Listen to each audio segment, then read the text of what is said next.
eu sou a professora Débora Martins e hoje vou ministrar um conteúdo de Química do primeiro ano do ensino médio, certo? Na aula passada eu expliquei para vocês sobre as interações intermoleculares, certo? Então, hoje nós vamos, aprender aí a influência das interações intermoleculares nas propriedades físicas das substâncias, certo? Então, abram aí a apostila de vocês, capítulo 5, módulo 2, na página 25, certo? É bem curtinho esse tema e bem teórico e a gente vai acompanhar aqui pela apostila, tá bom? Então, a influência das interações intermoleculares nas propriedades físicas. Vamos lá. Como sabemos, cada substância é constituída por um conjunto de átomos, que conferem a ela certa polaridade, que implica suas interações intermoleculares. A gente já viu isso na aula passada, certo? A consequência dessas interações intermoleculares são propriedades físicas das substâncias, como temperatura de fusão e de ebulição, solubilidade e densidade, certo? O que é ponto de temperatura de fusão? O que é ponto de fusão? É quando a matéria passa do estado sólido para o estado líquido. Ebulição é quando a matéria passa do estado líquido para o estado gasoso. Solubilidade é a capacidade que aquela substância, ela é capaz de se dissolver em um solvente, certo? E a densidade é aí a sua quantidade, de massa em um determinado volume, certo? Então, em geral, essas propriedades são função da massa molar. Olha só, são função da massa molar, certo? Mas a intensidade e o tipo de interação atuam nelas de maneira decisiva. Por exemplo, ele dá um exemplo aqui. Você saberia dizer qual das seguintes substâncias tem a maior temperatura de ebulição? Água ou metano? E aí? Então, olha só. Nós sabemos que a temperatura de ebulição da água é 100, certo? Mas aí a temperatura de ebulição do metano é quanto? Aí ele coloca aqui no quadro abaixo. Aí olha só. A água mantém suas moléculas no estado líquido unidas por ligações de hidrogênio e tem temperatura de ebulição de 100 graus Celsius a 1 atm, certo? E isso nas condições normais de temperatura e pressão, ou seja, nas CNTP, certo? O metano, por sua vez, mantém suas moléculas no estado líquido unidas por forças de London, ou seja, a força mais fraquinha, as forças de Van der Waals, a força mais fraquinha, certo? Enquanto na molécula de hidrogênio, de água, aliás, possui o quê? Ligação de hidrogênio, que é uma força fortíssima, é a mais forte que tem, e na do metano é a mais fraca que tem, que é a de Van der Waals, ou de London, certo? Essas interações são relativamente fracas e, de fato, a temperatura de ebulição do metano é menor que zero, tendo aí menos 161,6 graus Celsius. Então, ele colocou aqui na tabela, a influência das interações intermoleculares no ponto de ebulição, certo?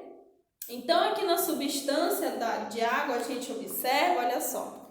Aqui a água, a gente observa, que a massa molar dela é 18, não é mesmo? E a interação intermolecular, dela é a ligação de hidrogênio e a temperatura dela de ebulição, o ponto de ebulição dela é 100 graus Celsius.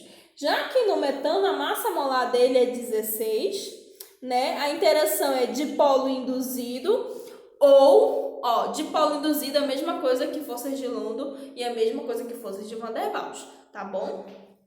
E temperatura de ebulição menor que zero, é bem menor que zero, É menos 161,6 graus Celsius, então é muito abaixo de zero, ou seja, gelado. Gelado. Então, pro metano sair do estado, ó, ponto de ebulição do estado líquido para o estado gasoso, ele precisa estar em uma temperatura menos 161,6 graus Celsius. Já pensou? Uma temperatura gelada, né? Para ele poder passar do estado líquido para o estado gasoso, né? Ao contrário da água, né? Que ela precisa o quê? De 100 graus Celsius para ela começar a passar do estado líquido para o estado gasoso, certo? Então, ó, a temperatura de ebulição da água é mais alta que a do metano, muito mais, né? Por causa da presença da ligação de hidrogênio entre suas moléculas, certo? Isso ocorre porque essa interação mantém as moléculas da água mais agregadas, tomando aí necessária maior energia térmica para separá-las. Então, quanto mais forte for a interação intermolecular entre as moléculas, maior é a dificuldade de separá-las, certo? Nesse caso, ele está usando um tipo de energia, que é o tipo de energia mais comum. Qual é o tipo de energia mais comum que é utilizado? Calor, não é mesmo? Então, ó, para afastar as moléculas, né, aí de água, é preciso aumentar a temperatura, não é mesmo? Ou seja, ela precisa de mais energia, né, para ela poder ebulir, certo? Então, vamos lá. De forma similar, para compreender porque algumas moléculas se dissolvem em determinado solvente e outras não, devemos considerar o tipo de interação estabelecida entre o solvente e o soluto, certo? Quando os dois apresentam interações intermoleculares semelhantes, as interações que serão formadas na mistura, é provável que os dois sejam bastante solúveis, ou seja, mesma interação molecular, maior solubilidade, certo? Contudo, se os tipos de interação forem completamente diferentes, né, dificilmente os dois materiais terão boa solubilidade, certo? Por exemplo, a gasolina é uma mistura de hidrocarboneto apolares, certo? O óleo diesel também é uma mistura de hidrocarboneto apolares. Ao misturá-los, como ambos são apolares e interagem por interações de dipolo induzido, a solubilização de um no outro, formando aí um sistema homogêneo. Ou seja, o que a gente pode concluir? Se eu tenho uma substância aqui com ligações de hidrogênio e essa daqui também com ligações de hidrogênio, misturo e formo uma mistura homogênea. Se eu tenho aqui, por exemplo, uma substância, né, cujas moléculas aí tem na sua interação intermolecular do tipo Van der Waals, a mais fraca. Aí eu misturo com uma com ligação de hidrogênio, que é super forte, né? Eu misturo. Vai se solubilizar? Não vai se solubilizar, certo? Compreenderam a diferença? Então, vamos lá. Então, de modo geral, as substâncias polares são solúveis em substâncias polares e as substâncias apolares são solúveis em substâncias apolares, certo? Semelhante dissolve semelhante. Nunca esqueçam disso, guardem no coraçãozinho de vocês, ó, completa o coração aí, ó. Então, semelhante dissolve semelhante, certo? Moléculas polares, né, se dissolvem com moléculas polares, formando uma mistura homogênea. Moléculas apolares se dissolvem, né, são solúveis com moléculas apolares e formam também uma substância homogênea. Se for diferente, forma aí uma substância, uma mistura, o quê? Uma mistura heterogênea, certo? Ou seja, não há solubilidade aí de uma das duas aí moléculas, certo? Então, a temperatura também interfere na solubilidade, certo? Existem solutos cuja solubilidade, né, aumenta à medida que aumenta a temperatura do sistema, e existem solutos cuja solubilidade aumenta à medida que a temperatura diminui, certo? Então, ele colocou aqui a tabela, aqui, né, sobre a solubilidade do cloreto de sódio, né, que é o sal de cozinha, certo? Então, ele colocou aqui em cima a temperatura, e embaixo aqui a gramas, né, 100 gramas. Ele colocou aqui 100 gramas, né, de cloreto de sódio em água, certo? Aí, olha só, a temperatura zero, olha só a solubilidade, quanto ele se dissolveu, foi 35,7.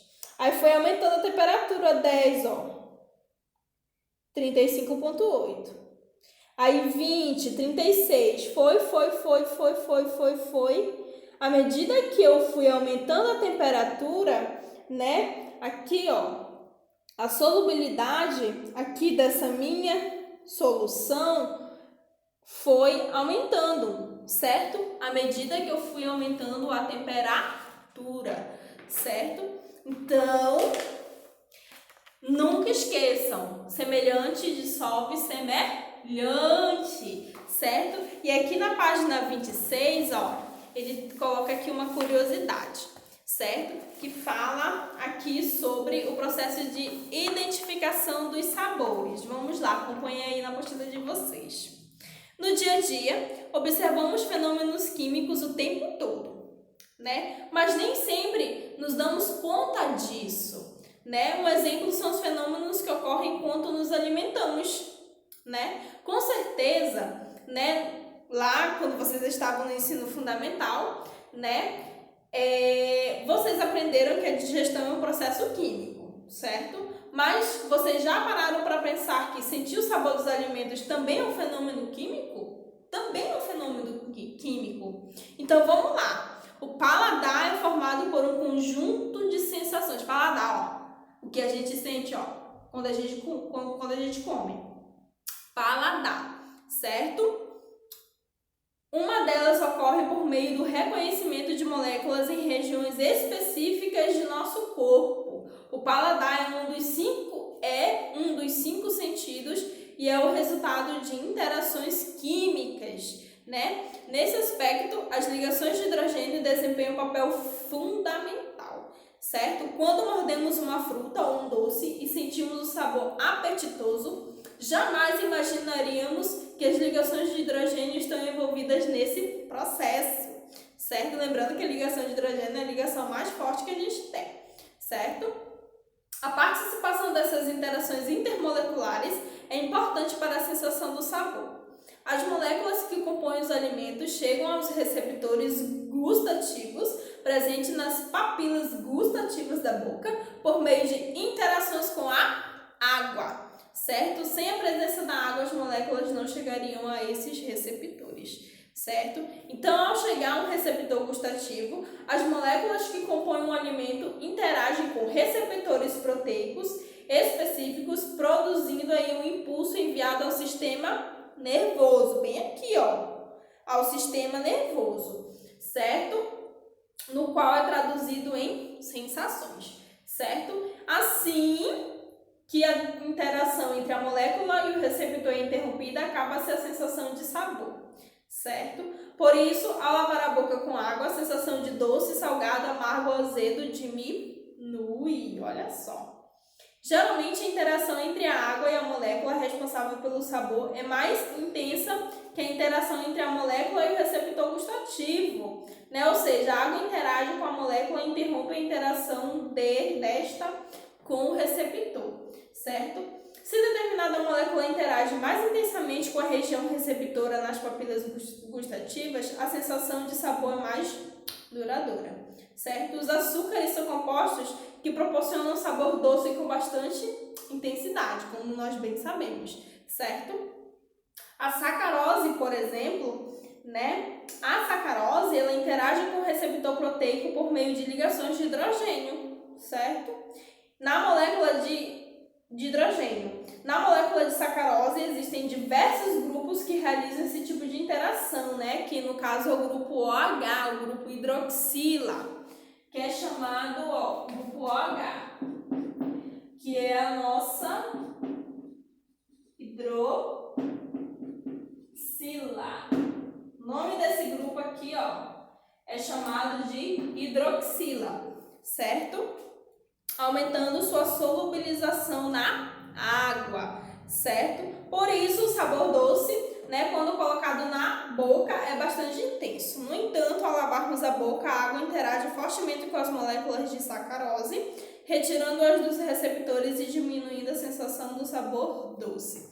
Então, né, aqui ele colocou a molécula da sacarose. Olha só como ela é linda, a molécula de sacarose.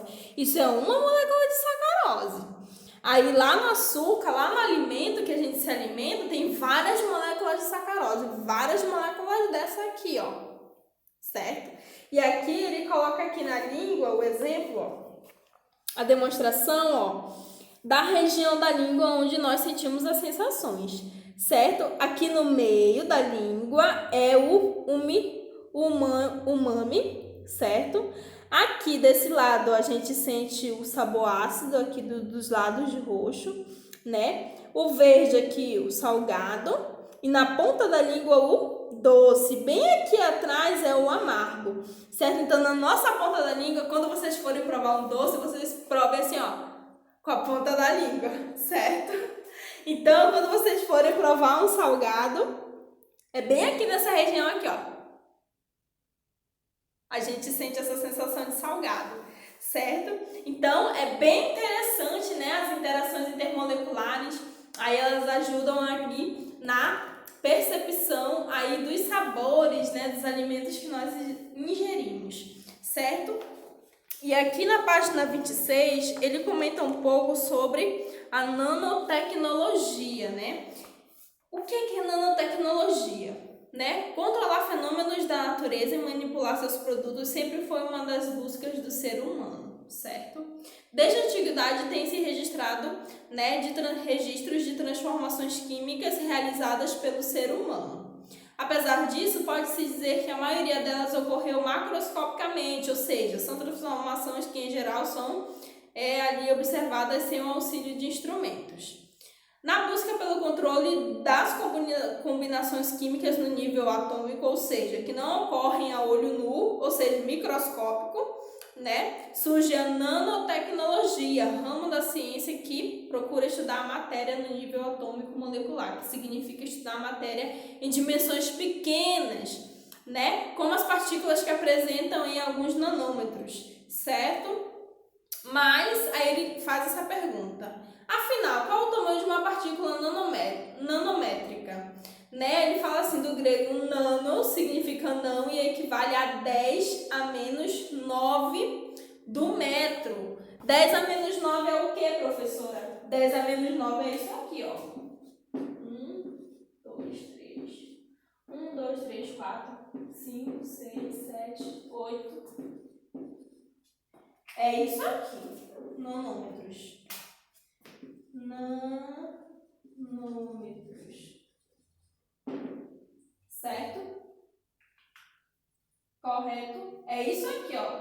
1, 2, 3, 4, 5, 6, 7, 8 e aqui 9.